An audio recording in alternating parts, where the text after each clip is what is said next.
Air to air ಫಸ್ಟಿಗೆ section ತೆಗಿಬೇಕು. Section ತೆಗೆದು ಗೈಡ್ಲೈನ್ನ ಕ್ರಿಯೇಟ್ ಮಾಡಬೇಕು ನಾವು ಫಸ್ಟು. ಓಕೆ, ಈ ರೀತಿ ಗೈಡ್ಲೈನ್.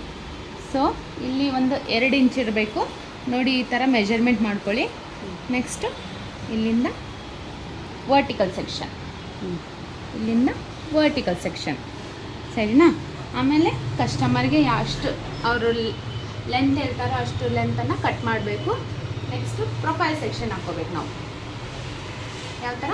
ಪ್ರೊಫೈಲ್ ಸೆಕ್ಷನ್ ಈ ರೀತಿಯಾಗಿ ಪ್ರೊಫೈಲ್ ಸೆಕ್ಷನ್ ತೆಗಿಬೇಕು. ನೆಕ್ಸ್ಟು ಈ ಏರ್ ಟು ಏರ್ ಕೂದಲನ್ನು ಸೇರಿಸ್ಬೇಡ, ಇಷ್ಟೇ ಕೂದಲು ನೋಡಿ ನಾನು ಯಾವ ರೀತಿ ಬಾಚ್ತಾ ಇದ್ದೀನಿ ಅಂತ ಈ ರೀತಿಯಾಗಿ ಬಾಚ್ಕೋಬೇಕು. ಬಾಚ್ಕೊಂಬಿಟ್ಟು ಈ ಶೋಲ್ಡರ್ ಲೆವೆಲ್ಗೆ, ಶೋಲ್ಡರ್ ಇದೆಯಲ್ಲ, ಈ ಶೋಲ್ಡರ್ ಲೆವೆಲ್ಗೆ ನಾವು ಏನು ಮಾಡಬೇಕು, ಈ ರೀತಿಯಾಗಿ ಹೋಲ್ಡ್ ಮಾಡಬೇಕು. ಹೋಲ್ಡ್ ಮಾಡಿದಾಗ ಇಲ್ಲಿ ನಮಗೆ ಗೈಡ್ಲೈನ್ ಕಾಣುತ್ತೆ. ಸೊ ಗೈಡ್ಲೈನ್ ಕಂಡಾಗ ನಾವೇನು ಮಾಡಬೇಕು, ಕಟ್ ಮಾಡಿಬಿಡ್ಬೇಕು. ಇದು ಕಟ್ ಮಾಡಿದ್ದ ಹೇರಲ್ಲಿ ಸ್ವಲ್ಪ ಗೈಡ್ಲೈನ್ನ ನಾವು ಈ ಥರ ತಗೋಬೇಕು. ತಗೊಂಡು ಈಗ ಏರ್ ಟು ಏರ್ ಇರುತ್ತಲ್ಲ, ಸೊ ಅದನ್ನು ಮರ್ಜ್ ಮಾಡಿ ಗೈಡ್ಲೈನ್ ಸಿಕ್ಕಿರುತ್ತೆ ನಮಗೆ. ಆ ಗೈಡ್ಲೈನ್ ಪ್ರಕಾರನೇ ಶೋಲ್ಡರ್ ಲೆವೆಲ್ಗೆ ತಂದು ಕಟ್ ಮಾಡಿಬಿಡ್ಬೇಕು.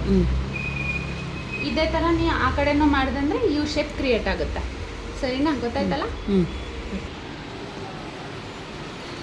ಇವಾಗ ಏರ್ ಟು ಏರೇ ತಗೋಬೇಕು ಅದಕ್ಕೂ. ಮತ್ತು ಇಲ್ಲಿ 2 ಇಂಚ್ ಹೆಂಗೆ ನಾವು ಯು ಶೇಪಿಗೆ ತೊಗೊಂಡಿದ್ವಲ್ಲ ಅದೇ ಥರನೇ ನಾವು ಗೈಡ್ಲೈನ್ನ ಕ್ರಿಯೇಟ್ ಮಾಡ್ಕೋಬೇಕು. ನೋಡು, ಈ ರೀತಿಯಾಗಿ ಗೈಡ್ಲೈನ್ನ ಕ್ರಿಯೇಟ್ ಮಾಡ್ಕೋಬೇಕು. ಆಮೇಲೆ ಪ್ರೊಫೈಲ್ ಸೆಕ್ಷನ್ ತೆಗಿಬೇಕು. ಈ ಥರ ಪ್ರೊಫೈಲ್ ಸೆಕ್ಷನ್ ತೆಗೆದು ಈ ಕಡೆ ಅರ್ಧ ಈ ಕಡೆ ಅರ್ಧ ಹಾಕ್ಕೊಂಡು ನಾವು ಏನು ಮಾಡಿದ್ವಿ, ಯು ಶೇಪಿಗೆ ಶೋಲ್ಡರ್ ಲೆವೆಲ್ ಕಟ್ ಮಾಡಿದ್ವಿ. ಶೋಲ್ಡರ್ಕಿಂತ ಮುಂದೆ ಬರಬೇಕು ನಾವು.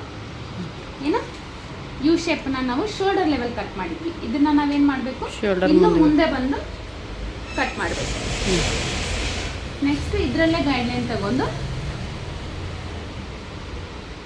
ಎಲ್ಲಿ ನೀವು ಇದು ಕಟ್ ಮಾಡಿದ್ರಲ್ಲ ಅಲ್ಲೇ ಶೋಲ್ಡರ್ಕಿನ ಮುಂದೆ ಬಂದು ಕಟ್ ಮಾಡಬೇಕು.